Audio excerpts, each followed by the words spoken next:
Hello दोस्तों, Jai Hind. This is Amita and welcome to study with Anuraj. तो दोस्तों, जैसा कि आपने थंबनेल में देख ही लिया होगा कि आज हम हिस्ट्री पढ़ने वाले हैं, जिसमें हम अपनी पिछली क्लास से आगे की क्लास को कंटिन्यू करेंगे। तो दोस्तों, हमने अपनी पिछली क्लास में इतिहास के दूसरे भाग यानी आद्य ऐतिहासिक काल के बारे में, जिसे हम हड़प्पन सभ्यता भी बोलते हैं, जिसे हम सिंधु घाटी सभ्यता के नाम से भी जानते हैं, और उसी को हम कांस्य युगीन सभ्यता के नाम से भी जानते हैं, हमने उसके बारे में पढ़ना शुरू कर दिया था, जिसमें हमने कुछ प्रमुख स्थलों के बारे में ओवरव्यू देखा था। तो चलिए आज उन्हीं स्थलों के बारे में डिटेल से समझते हैं, जिनसे आपके एग्ज़ाम में क्वेश्चन भी बनते हैं। तो चलिए शुरू करते हैं हड़प्पन सभ्यता या सिंधु घाटी सभ्यता। तो इसमें सबसे पहला प्रमुख स्थल है हड़प्पा, जिसकी खोज 1921 में दयाराम साहनी के द्वारा की गई थी, और ये रावी नदी के किनारे पाकिस्तान में माउंट गोमरी जिला है, वहाँ पाया गया। ठीक है, इसकी खासियत क्या है जो आपको याद रखनी है। इसमें एक अन्नागार मिला है विशाल, चाक मिला है, श्रमिक आवास मिला है, और मात्र देवी मूर्ति मिली है। मात्र देवी की मूर्ति, लकड़ी की ओखली मिली है, और लकड़ी का ही एक ताबूत मिला है, और RH-37 करके एक कब्रिस्तान मिला है, जिसमें इसी हड़प्पन सभ्यता में स्वास्तिक का चिन्ह भी पाया गया। ये कुछ चीज़ें हैं जो हड़प्पन सभ्यता में पाई गई। ठीक है, हड़प्पा स्थल में पाई गई, तो आपको ये सारी चीज़ें याद रखनी है, क्योंकि इन चीज़ों के ऊपर ही कई क्वेश्चन भी एग्ज़ाम में पूछे जाते हैं। सेकंड स्थल जो मिला है वो है मोहनजोदाड़ो। वो भी 1921 में ही इसकी खोज हुई राखल दास बनर्जी के द्वारा, जो कि पाकिस्तान में ही पाया गया ये स्थल भी, और लरकाना ज़िले में सिंधु नदी के किनारे ये बसा हुआ था। और सिंधु सभ्यता का सबसे बड़ा अगर शहर पूछे तो सबसे बड़ा शहर भी मोहनजोदड़ो ही था, और सिंधु सभ्यता का सबसे बड़ा शहर होने के साथ साथ यहाँ पर मृतकों का टीला भी मिला है, इसीलिए इसे मृतकों का टीले के नाम से भी जाना जाता है।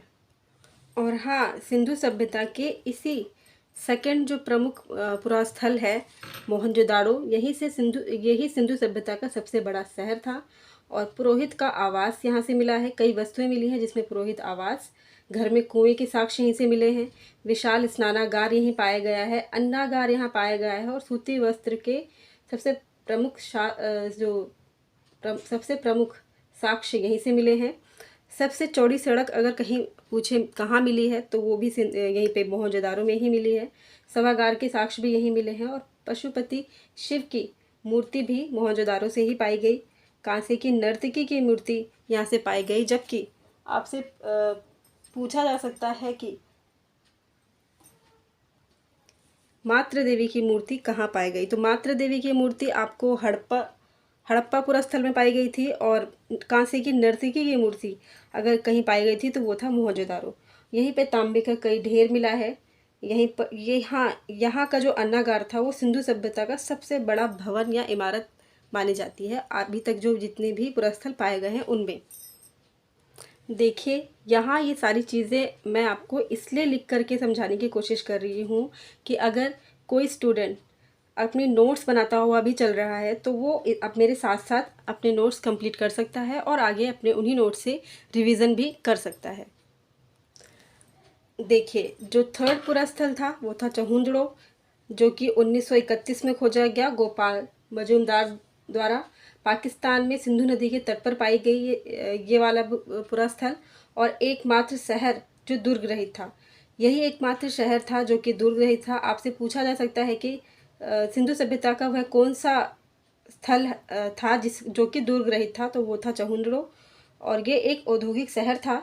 यहाँ पर जो सामग्रियाँ मिली हैं उनमें मेकअप का सामान था, लिपस्टिक, शीशा, मनका और गुड़िया, सुई, अलंकृत ईंट, और बिल्ली का करता हुआ जो कुत्ता है बिल्ली का पीछा करता हुआ, उसके भी निशान यहीं पे पाए गए चहुंजड़ो पुरास्थल में।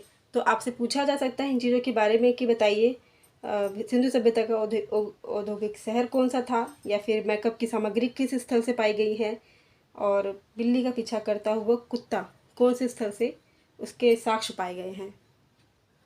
तो सिंधु सभ्यता का जो नेक्स्ट पूरा स्थल है वो है रोपड़, जिसकी खोज 1953 में यज्ञदत्त शर्मा द्वारा की गई थी, जो कि पंजाब में सतलुज नदी के किनारे पाया गया। और इस वाले पूरा स्थल की सबसे मेन बात ये थी कि यहाँ पर मानव के साथ पालतू जानवर के शव भी पाए गए हैं, जिसके बारे में आपने एक बार पहले भी पीछे पढ़ा था, जो कि ऐसा ही एक शव नवपाषाण काल में जम्मू कश्मीर के बुर्ज होम में भी मिला था। और यही पूछ सकते हैं आपसे एग्ज़ाम में कि मानव के जो 7 पालतू जानवर के शव और किस काल में पाए गए थे, तो वो थे नवपाषाण के काल में पाए गए थे, और उसके बाद ये रोपड़ में रोपड़ में पाए गए। ठीक है, नेक्स्ट पूरा स्थल की बात करें तो वो था बनवाली की खोज रविंद्र सिंह ने की थी। ये हरियाणा में रंगोई नदी के किनारे पाई गई। और यहाँ की जो सबसे मेन बात ये थी कि यहाँ जल निकासी की व्यवस्था नहीं थी, इसलिए यहाँ पे सोखता मिला है, यानी पानी सोखने के लिए इन्होंने व्यवस्था की, पर जल निकासी की व्यवस्था ये नहीं की गई थी। यहाँ की जो सड़कें थी वो टेढ़ी मेढ़ी थी, यहाँ की सड़कें अव्यवस्थित थी, बनी हुई ठीक से नहीं थी, जो कि हमने बाकी पूरा स्थलों में देखा था कि सड़कें भी ठीक तरीके से बनाई गई थी।